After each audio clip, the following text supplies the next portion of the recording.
Ladies and gentlemen, welcome to another live vlog with Timothy Gibbons, the voice of the voiceless of the voiceless of the voiceless. I love it. Got your little man right here. Name is Austin. Say hi. Alright, so here we're going to do a little vlog. Thoughts on the road to WrestleMania. Thoughts on John Cena. Thoughts on The Rock. Thoughts on CM Punk. I'm going to do some thoughts about Mark Henry. Do a little bit of talk of Randy Orton, The Miz, Antonio Cesaro, the reemergence of the Phenom, The Undertaker, Dolph Ziggler, and The Shield. Seems like no matter who does a blog or who does a vlog or who even makes comments, The Shield's always in there somewhere, somehow, some way. So let's go ahead and get started with the road to WrestleMania. We all knew that Cena versus The Rock 2 for the WWE title was going to happen. I mean, we just knew it was going to happen. We saw how big it was for WrestleMania last year. They made a special for everybody to watch on TV about it. They even made a DVD about that one-time only deal. Vince McMahon knows that this year's WrestleMania can double his money in ticket sales and in pay-per-view buys, no less leading into DVD buys. Okay? By pitting John Cena and The Rock, Part 2 for the WWE title. Now, I, for one, I grew up watching The Rock. I like The Rock. I got an issue with The Rock. The Rock is a Hollywood movie star. He is a semi-part-time wrestler. Okay? Now, for all you Rock marks out there and everything else, don't take this the wrong way. I'm pointing out the obvious facts here. Okay? And for all you beard followers, yes, I trimmed the beard down. I still have this. It's growing back, you can see. So you can go ahead and make all your little goat face jokes and all you want to make and everything else. Back to the point. Point of it is, The Rock shows back up, sticks his nose into the WWE title, okay, picture. What happens? The Rock wins the WWE title, thus ending one of the longest, well, the longest reign of WWE title holder in decades. Okay? By taking the title away from CM Punk to set up the John Cena winning the Royal Rumble to go on and face The Rock. Now, we all knew the match on Raw between CM Punk and John Cena was going to have John Cena still win. Okay? They just wanted everybody to think that maybe we'd see a CM Punk and Rock again. Alright. Where does CM Punk go from here? Well, everybody's been saying it for a long time. CM Punk, and now the reemergence of the Phenom, The Undertaker. Okay? So here's what everybody is stating. According to PWInsider.com, and according to what we put on the site today, son of a bitch, this is hard to do. There we go. It's going to be CM Punk versus The Undertaker at WrestleMania, apparently for the streak. Now, in my opinion, which I wrote a blog about a while back, you've all read it. That's why it's on one of the certain type pages of the blogs. The Undertaker has nothing left to prove to me, to WWE, to Vince, to the universe, to anybody in professional wrestling. The Undertaker has done it all. The Undertaker is undefeated at WrestleMania. And I've said it before and I'll say it again. I feel The Undertaker has a contract that's been stamped and signed that he is not to lose at WrestleMania. I think that is the one big thing in his contract. I could be wrong. I don't know. That's my opinion. Okay? I don't have a copy of it. And it's not like Vince is going to tell us. It's not like Mark Calloway is going to tell us. We'll just find out. Passing of the torch from The Undertaker to CM Punk would possibly put CM Punk back onto the map. Okay? Reason one. CM Punk claims to be best in the world. He's one of the biggest money-drawing superstars of the era of 2000s right now. Okay? Yeah, he's lost here, he's lost here, he's lost the last pay-per-views, blah, blah, blah, blah, blah. This is WWE's way of putting CM Punk back on the map to follow along his best in the world whole persona. by beating The Undertaker at WrestleMania.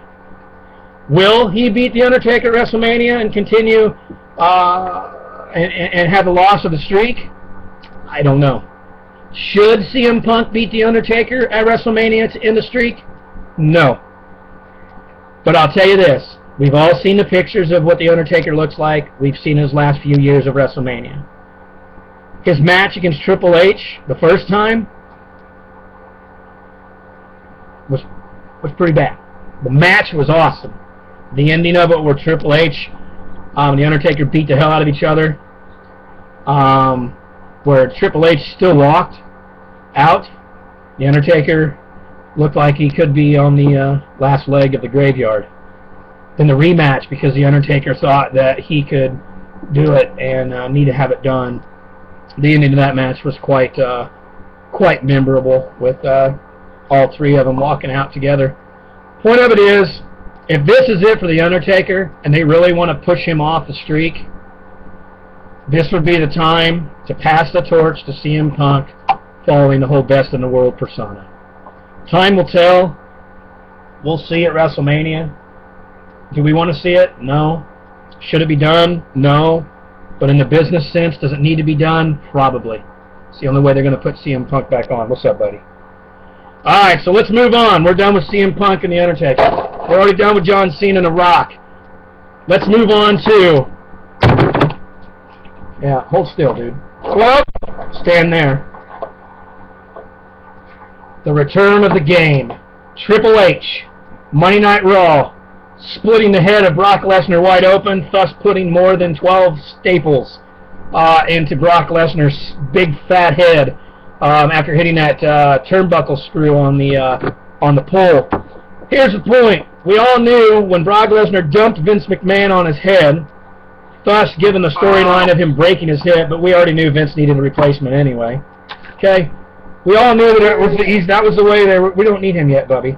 That was the way we were going to put Brock Lesnar, Triple H again, on the grandest stage of WrestleMania. Triple H is coming out to defend the WWE honor against Brock Lesnar and defend the honor of his father-in-law, Vincent Kennedy McMahon. Okay, we all saw it. Triple H beat the dog snot out of Lesnar, thus leading him into the back to have all these staples put into the back of his skull. Alright, so Lesnar, Triple H, one more time. Triple H is going to dominate. This match at WrestleMania does not need to be no Falls Count Anywhere match. Does not need to be any type of no disqualification type matches. What this match needs to be is in a steel cage at WrestleMania, thus ending the whole rivalry between Triple H and Brock Lesnar. Put it in a cage, let it end in the cage. We all know Triple H is going to win and everything else, right? So why not put it in a cage? Why not let Lesnar be dominated by Triple H in the cage? Get it over with. Alright, let's move on. We're done with that. Where does the WWE's World Heavyweight title picture come into effect here? You have Jack Swagger, the returning American Jack Swagger, coming back and winning his right to go on and face Alberto Del Rio for the World Heavyweight Championship. Thus, after winning the Elimination Chamber, thus being on TV, we all read the reports. Jack Swagger got busted. He got in trouble with the law. A DUI. Blah, blah, blah, blah, blah, blah. Now, from what I understand, the wellness policy states if any superstar gets caught with this or gets caught doing this, what even shows in their bloodstream, supposedly, they enter a suspension. Okay? Thus, suspension of Evan Bourne, twice. The Viper Randy Orton, who honestly should be out of a job. And a whole list of other guys that have been getting in trouble. Thus the big scandal that went on a few years ago. Okay? So apparently they're going to go for it at WrestleMania with Jack Swagger versus Alberto Del Rio. I couldn't tell you if they're going to automatically have Jack Swagger win the title now because of what happened with his instances with the law. And if they're going to suspend him, we'll find out. But where else does that picture lead to? A show-off. Dolph Ziggler. WrestleMania is coming up. Dolph Ziggler's got to cash in. We already knew And we stated months and months and months, almost a year and a half ago, the first person to win the Money in the Bank, cash in and lose, would be John Cena. And by God, John Cena was the first to do it. All right? So now, Dolph Ziggler has to cash in by WrestleMania. My point of the story is here's how this should play out. Let Jack Swagger take the title away from Alberto Del Rio. Okay? Making everybody think that that's how it was going to happen and the way it's going to be. All right? Thus, leading after the beatdown between these two, Dolph Ziggler coming in, cashing in the World Heavyweight title briefcase, and beating Jack Swagger and taking his rightful place as a World Heavyweight Champion at WrestleMania on the grandest stage of them all.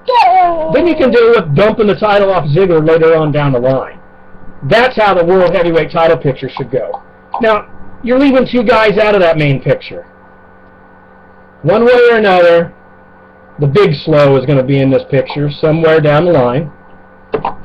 You have the returning Mark Henry, okay, who's hell-bent on destruction, I tell you that. And then the other guy who could be thrown into this picture later down the line is the Viper Randy Orton, okay? So you got a bunch of scenarios there. You can pick them and put them the way you want. But I see it a complete beatdown at WrestleMania, Jack Swagger winning, and I see the show-off cashing in and becoming World Heavyweight Champion at WrestleMania. All right, now let's move on to my son's favorite guy, Ryback. Feed me more. Feed me more. Yeah, you're not doing it. Anyway, Ryback's whole character, in my opinion, has been dumped by WWE Creative.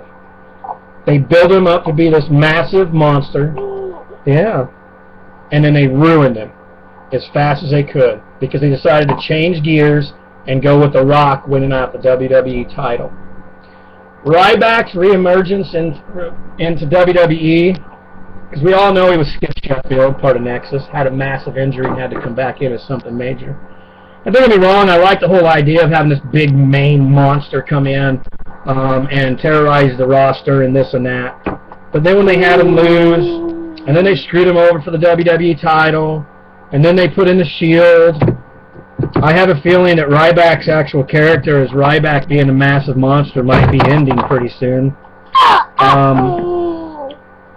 There at first, when Ryback first came on, he wasn't selling very good with things that were happening.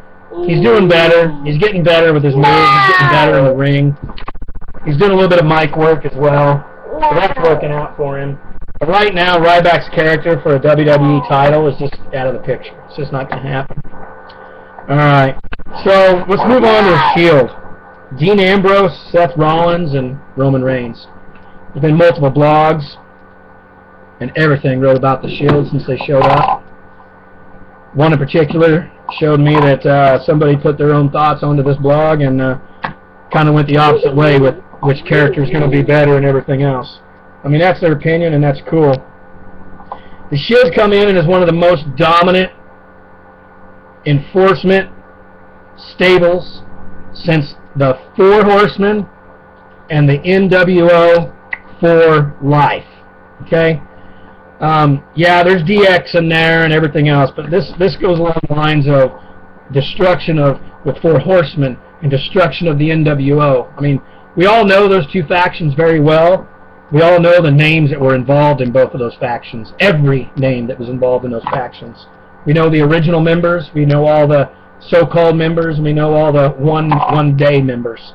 The point of it is the Shield's here to stay, to serve the justice of the WWE back and forth. If they're not really going to do too much besides keep these together and keep going on a hell-bent destructive deal of the WWE roster, 3-on-3s, you know, we've seen them go down through Ryback, we've seen them go through John Cena, we've seen them go through Sheamus, we've seen them go through Chris Jericho. If you're going to keep the Shield like this, build up in a free, bring back the 6-man tag team titles. Your WWE tag team division is very lackluster as it is. You're on the verge of breaking up Team Hell No and having Kane and Daniel Bryan go their separate ways. which in all honesty should have been done a little while back. Give the titles to the primetime players. Let the primetime players win. But if you're going to keep the Shield together in a threesome, you need to step in. You need to bring in the American Dream, Dusty Rhodes, baby, and let him help you write some 3-on-3 six-man tag matches and stuff like you used to do back in the day. You know, bring Dusty Rhodes in, help you out with that 3-on-3 deal. Bring back the six-man tag matches for a while. Okay? If that doesn't sell over as great as it should when it did back in the day, fine. Break the Shield up. Put Dean Ambrose in on the main deal. Get the Daniel Bryan and the Dean Ambrose matches going. Get the Seth Rollins in there somewhere.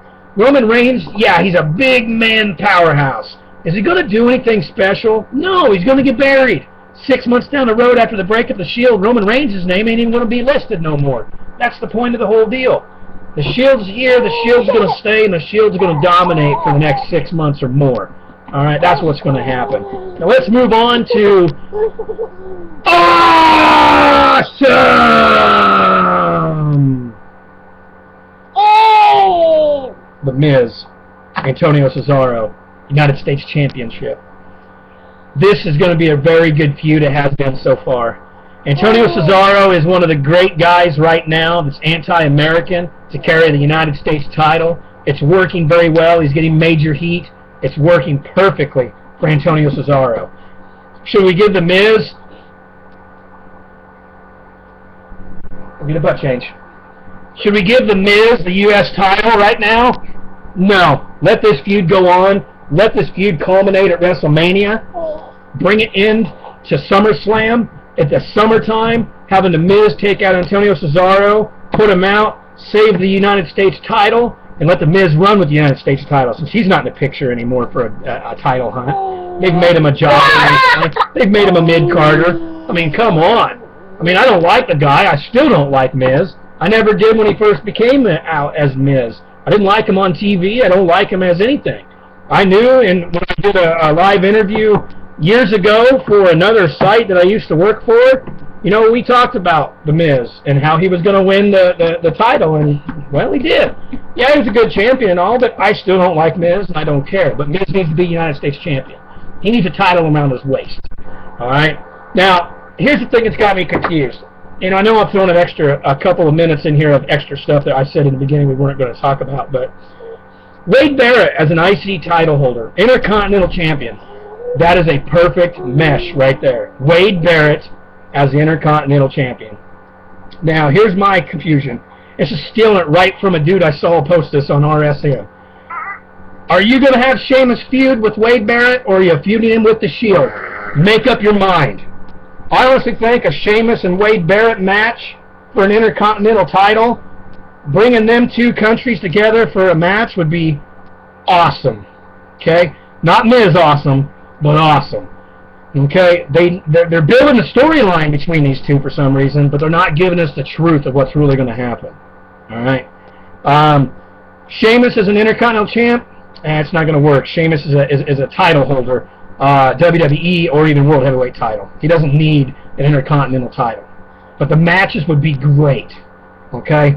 Now, that's my thoughts. That's the road to WrestleMania we're looking for. We're going to see what happens come April 7th throughout the entire picture of the WWE. Will the landscape of the WWE title be changed forever? And will we see Superman gain the WWE title one more time? Are we going to see the semi-part-time Hollywood movie star, The Rock, keep the WWE title at WrestleMania? Are we going to see Punk beat The Undertaker at WrestleMania? Are we going to see The Undertaker pass the torch, as they say in the business? Are we going to see Jack Swagger win the title? Are we going to see the briefcase be cashed in? Are we going to see the return of anybody at WrestleMania that hasn't been here? Are we going to see the Money in the Bank possibly again? Who knows? If they bring back the Money in the Bank, we're going to see some returning stars, I do believe, down the road. It's going to eventually pull into that whole match scheme of things. Are we going to see the Shield dominate at WrestleMania in some type of a six-way match? I don't know. We'll find out. What's the WWE tag title scene going to look like? I mean, you had a very good match. Why are you wearing the ring like a hat, Bubby? We saw a very good team between Rhodes Scholars, Cody Rhodes and Damian Sandow get broke already. Next is Kane and Daniel Bryan. Just break them. Get it over with. Get Kane back in for his one last run. Bring in Mark Henry for that one last run. Let The Undertaker come in and do what he needs to do. That's my thoughts on the road to WrestleMania. You can like it, love it, or hate it. It's up to you. It doesn't matter to me. That's the point of the story. Because Austin said so.